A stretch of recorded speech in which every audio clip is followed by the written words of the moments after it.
여러분, 보통 전쟁을 치를 때 적에 대해서 만반의 준비를 갖추고 군사들을 모집하고 전열을 준비하고 무기를 준비해서 적과 싸우는 게 보통의 전략입니다. 특히 오늘 본문의 이 블레셋은 그 수가 어마어마했습니다. 블레셋 사람들이 이스라엘과 싸우려고 모였는데 병거가 3만이요, 마병이 6천 명이요, 백성은 해변에 모래같이 많더라. 그들이 올라와 베단 빛 아웬 동쪽 막세에 진침해.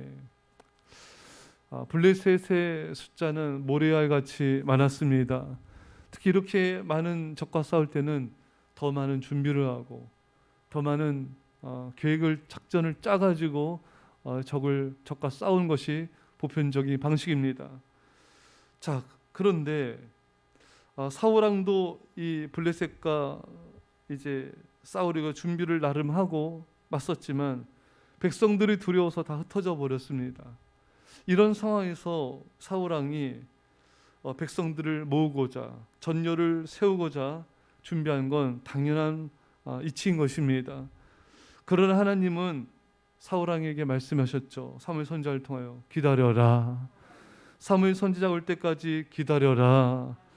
여러분, 가만히 이런 상황에서 백성도 흩어지고 적은 언제 공격할지 모르는 이 상황에서 가만히 있다가는 적의 공격을 받아 전멸할 수 있는 상태인 것입니다. 그런데 기다려라. 이것은 참으로 인간적으로는 말도 안 되는 그런 말씀으로 보이는 것이죠.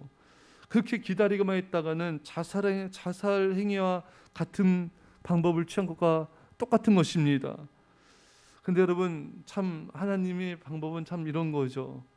사실 여러분, 기드온과 300용사가 그 미디안과 적들과 싸울 때 300명이 그 수많은 적들과 싸울 때 항아리 들고 횃불 들고 나팔 들고 싸운다는 것은, 또 그 항아리 깨트리고 소리 지른다는 것은 적에게 자신들의 위치를 노출하고 우리가 여기 와서 우리를 죽여라, 이런 자살 행위와 똑같은 것입니다. 하나님은 그런 방법을 사용하신 것입니다. 요단강 건널 때 홍수 기간입니다. 그때 강을 건넌다는 건 죽는 것과 같은 것이죠. 이런 어처구니가 없는 자살행위와도 같은 말도 안 되는 방법이지만 하나님은 그 말도 안 되는 방법들을 말씀하신 것입니다. 오늘 본문도 마찬가지예요. 기다려라. 가만히 기다려라. 여러분, 이런 상황에서 가만히 기다릴 수 있는 사람이 몇이나 있을까요? 그렇지 않습니까?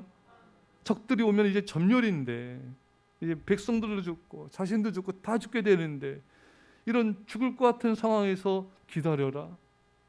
이런 상황에서 여러분들은 기다릴 수 있겠습니까? 아무 행동도 취하지 않고 그저 말씀 붙잡고 기다릴 수 있겠습니까? 사랑하는 성도 여러분, 기다린다는 것은 때로 우리의 모든 것을 걸어댄 것입니다.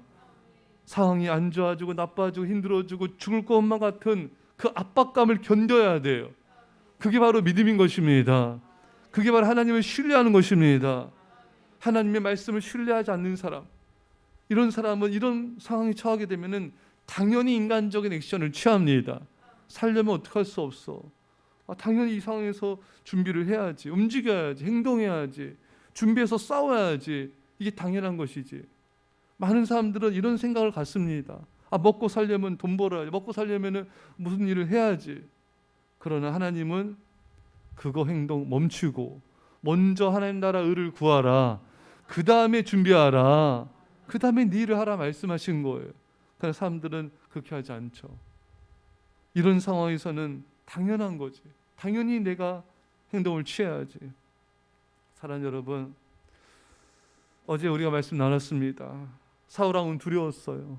전쟁에서 피할 것을, 또 백성들이 죽을 것을, 무엇보다 자신의 생명을 잃을 것을 두려워했습니다. 그 두려움이 기다림을 못하게 하였고 그 두려움이 자신을 무너뜨린 것입니다. 여러분, 많은 사람들이 왜 고통과 이런 어려움을 당하는가? 상황과 환경도 아니에요. 기다리지 못해서, 인내하지 못해서, 그 두려움을 극복하지 못하기 때문에 그것이 자신을 무너뜨린 것입니다. 사는 성도 여러분, 하나님께서 우리에게 기다리라 말씀하십니다. 그럼 계속 기다리는 거예요. 대책 없이 기다린 것입니다. 우리는 하나님 앞에서 때로는 이렇게 하나님께서 그냥 대책 없이 기다려 말씀하실 때 그것이 최고의 승리의 비결임을 알아야 됩니다. 그냥 기다림 자체가 최고의 전략이에요. 그냥 기다린 것 자체가 최고의 하나님의 방법인 것입니다.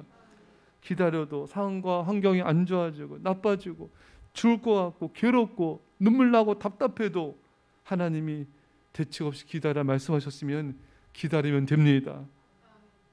그 사람이 바로 믿음의 사람이에요. 하나님의 사람입니다. 하나님을 사랑함으로, 하나님을 신뢰함으로 아무 대책이 없어요. 이대로 가다가 다 죽어요. 나뿐만 아니라 가족과 백성들과 다 죽어요. 설령 다 죽을 것 같은 상황이 될지라도, 모든 것을 잃게 되는 상황이 될 것 같을지라도 하나님이 기다려야 했으면 기다려야 됩니다.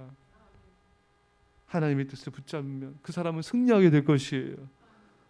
사랑하는 성도 여러분, 하나님의 말씀 따라 기다리고 하나님을 잠잠히 바라보고 그 기다림 속에 하나님의 놀라운 역사와 기적을 행하심을 신뢰할 수 있는, 그래서 승리하는 믿음의 성도 되시는 줄을 축원합니다. 기도합시다. 사랑의 아버지 하나님, 이런 급박하고 위험하고 힘들고 괴로운 상황 속에서 주님, 하나님의 말씀 붙잡고 하나님만 바라보며 기다릴 수 있는 믿음의 백성들 되게 하여 주옵소서. 아무 대책이 없어 보여도 하나님이 기다리라면 그 기다림이 우리에게 승리를 주고 영광을 주고 하나님의 생명을 보존함을 깨닫게 하여 주시고, 오직 하나님 한 분만 바라보며 잠잠히 기다리는 그 승리하는 우리 모두가 되게 하여 주옵소서. 감사드리며 예수님의 이름으로 기도합나이다. 아멘.